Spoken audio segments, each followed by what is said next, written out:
Hey everyone, we're going to talk about Dogecoin, when to invest.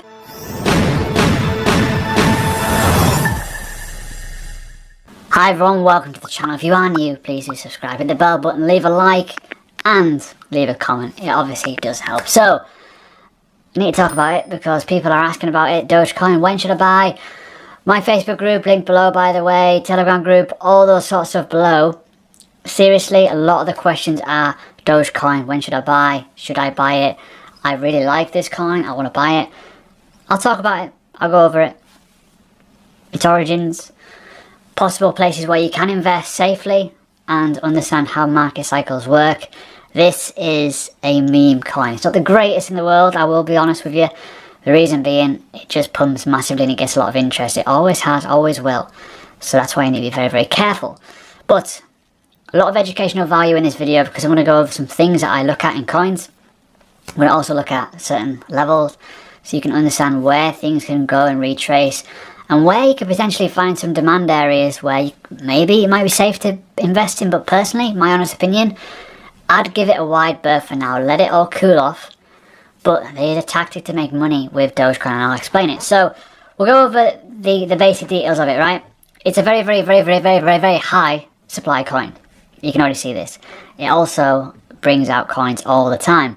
It's had a monstrous rise in growth. Very, very aggressive rise in growth. It's led to a lot of new people come to the market. It's led a lot of new money come to the market. And that's where this video comes in. If you are new to the space and you've never understood why this happens, this is not the stock market. It does not work in the same way. Yes, you can characterize little elements of it, i.e. there's a value, it goes up and down. That's as far as we go. Cryptography, mining, the way it all works, it's different. Especially with this, it dilutes the price because more and more coins are put into circulation. That is not good for price rising. It's good for other elements of use, i.e. a digital internet currency, which Doge is. So, when we start thinking of the history, it was a fork of Litecoin. And that's it. You know, that's as far as it goes. It's not the greatest. It's by all means a community-led coin. It is very much the purest of coins because it wasn't an ICO. It's community-led and it stands everything for crypto. But if you're looking for innovation to change the world in a certain way and you're looking to grow an investment portfolio, Dogecoin probably isn't going to be on that list as an investment portfolio. It'll be there mainly for a use.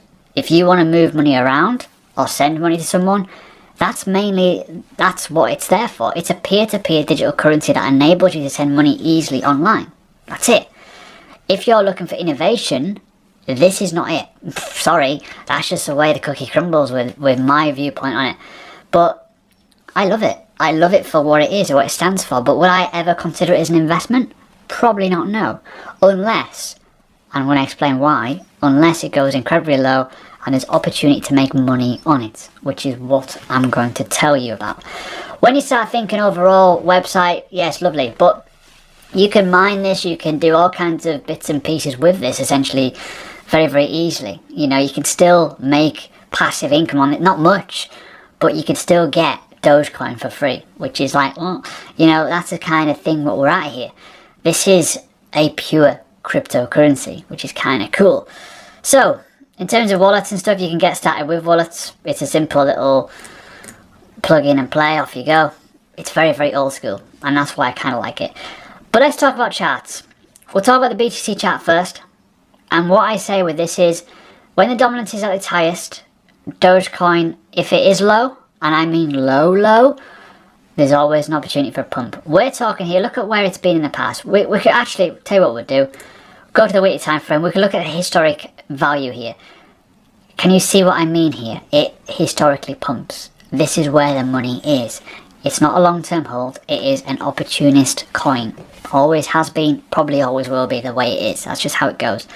So when you look at the variation of the dominance being high in Bitcoin and this being low, well, you may well find opportunity in the life of getting some extra Bitcoin by using this. Basically, buy it when it's low. It's obvious, right? So when you start looking at variations of what it's been in the past, this 11 Satoshi level, I'd say actually sub 20. Let's just say sub 20. If you're looking at this at roughly sub 20 and you're buying it, there's a good chance it'll probably pump at some point. But you got to remember risk reward here. I wouldn't put money you can afford to lose in here. I'd put free money in here, free capital. And this is what I'm trying to say here. When you start seeing the fact that dominance been really high at certain high levels, and it's higher than it has been, you're probably going to find that the Dogecoin element will be on the floor. Literally on the floor. And what we tend to see is volume spikes in it and people going into this. Probably is a bit of a joke as well. So just be careful with it. But let's look at this as overall metric sort of cycles in terms of where this can retrace to. We'll go from the bottom to the top. Huge dynamic here of the wick as well, which you've got to consider. This went really high. This was a monster pump. So just be careful. We are currently all the way at the 618 levels if we're counting this wick on the weekly time frame. If we go down to the, even on the 3-day chart, it's ridiculous how this wick really came into the market. A huge run to the upside. And we're going to retrace, and we already are. We're already below and close below this 618 level at 93 Satoshis. It's 220. And there were celebrities buying this, celebrities talking about this and actually aping into this at the top. And this is a BTC value. So already we've got a historic level here that we could look at from the past. And when we start looking at the past here, we've got levels where it's penetrated and it's been support and resistance all the way. It's currently failing right now.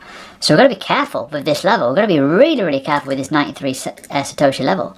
So that's one to keep an eye on. The next one, the obvious one, is below it. 58 Satoshis. Personally, I'd still wait for it to go lower than that. In my opinion, hype will always die down. Hype will always run off.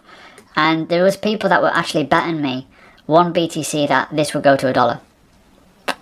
Personally, I don't mind sending my Bitcoin address if you're going to do it, but don't bet against a coin like this because you're probably going to lose. When we start thinking where could it go, well, I'm already thinking maybe even below this level once everything cools off. But you got to remember there's a potential alt season here, so we may get some more hype. So I wouldn't want to chance it too much. But if you're thinking long term, dollar cost averaging is the way to go. Buy little, buy often, buy whenever it gets low. Simple as that. With money you can afford to lose. That is simply how you do it.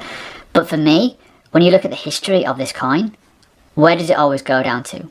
Below 30 sats. All the time. It pumps up above it, comes back down. Pumps, comes back down. Pumps, probably comes back down. You've got to look at that as a metric. So just be careful. But for me, if I'm looking manually, this level here, where it's been before, 27 and below, why not? Ladder in a few orders in and around that level, you may well find something very interesting that'll come about, and maybe even lower. So yeah, sorry if I pissed on your chips, but ultimately, this is a high risk level. This is high risk move. If you're aping into this, you're going to get trapped. And I mean that. And people already are. People are doing some silly things with it. And you need to understand that. If we move on to the USD chart, again, similar sort of ilk here. We'll just go from the start of this move where this wick was penetration, not the greatest in the world, but it went up to $7.3 on the Bittrex chart, whether you believe that or not. Obviously slippage on other exchanges, but again, we're at a key level here. And this is important. This is an important level again. Apologies, but you got to be careful with these levels. This is currently holding, but if Bitcoin pumps, this will go up. Obviously, if it stays stable, it might not do anything at all. Realistically, depending on that Bitcoin Satoshi level, what I just did on the other chart. So again, when we're looking at the dynamic here, we've got a similar sort of setup on both. But for me, I'd be looking down here. I would be looking right down here. And I know people hate to see this, but for me, if you're invested in this and you're like thinking, what can I do? Well, you're probably going to be in a hole. If you bought up here, you got a dollar cost average as low as you can to get out of this hole, because this will not pump as aggressively as you think. Yes, Reddit, cool. Audience, cool. Market eyeballs, Elon Musk, yeah, happy days. But fundamentals are, it births coins. It doesn't have any innovation. It's not going to attract massive income off a big amount of volume of institution. It's going to just create new money. People have this perception that, it's so low in price, it's going to make you a lot of money when it goes up in value. It doesn't always work the same way, so just be careful. this will average right the way back down to where it was. It will, it always has, it always will do.